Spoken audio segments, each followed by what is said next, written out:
Hello guys, good morning. Nandito tayo ngayon at napagdesisyonan na mag-swimming. Ayan, biyahe na tayo papuntang Glow Pool sa C5, dyan malapit sa Talipapa.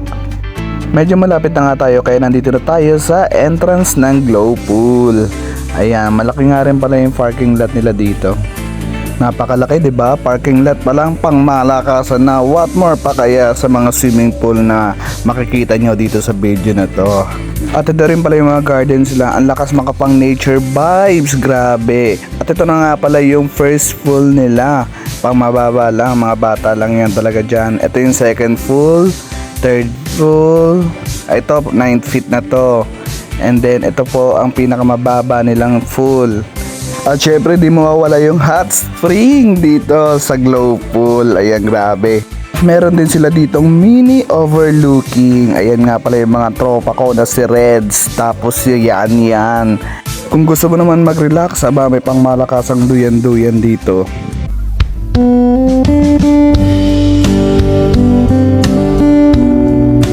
At syempre, maligo muna kayo dahil may pang malakasang shower dito para matanggal yung mga libag nyo. Simulan ko na mag-shower para umpisahan na rin ang mga bugok. At ito, pass forward ko na nga. Tanggalin ang mga libag at dumi. Ika muna. Dahil trip ko magpadalas sa 9 feet, magpapadalas ako.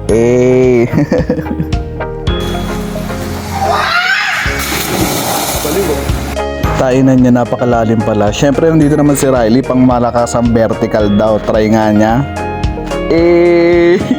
Hindi kaya ni Marino yun. Tara guys, magbabad na tayo at para masulit ang mga oras na sinayang natin sa mga joke lang. So yun guys, sa mga gustong magbabad, mag-swimming dito sa resort na ito, paki-message lang po ang page na ito, yan nasa taas. And then lagay ko na rin po dito yung contact number ng may-ari in case na may kailangan kayo, ipoprovide nila yung mga gusto nyo.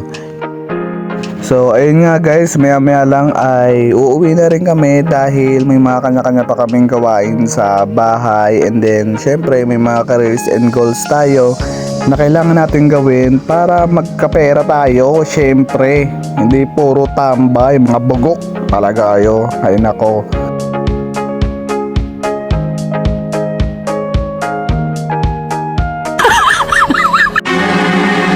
Yun guys, ito nga pala yung marino namin, oh. Ayan yung marino namin. Bye bye, thank you for watching.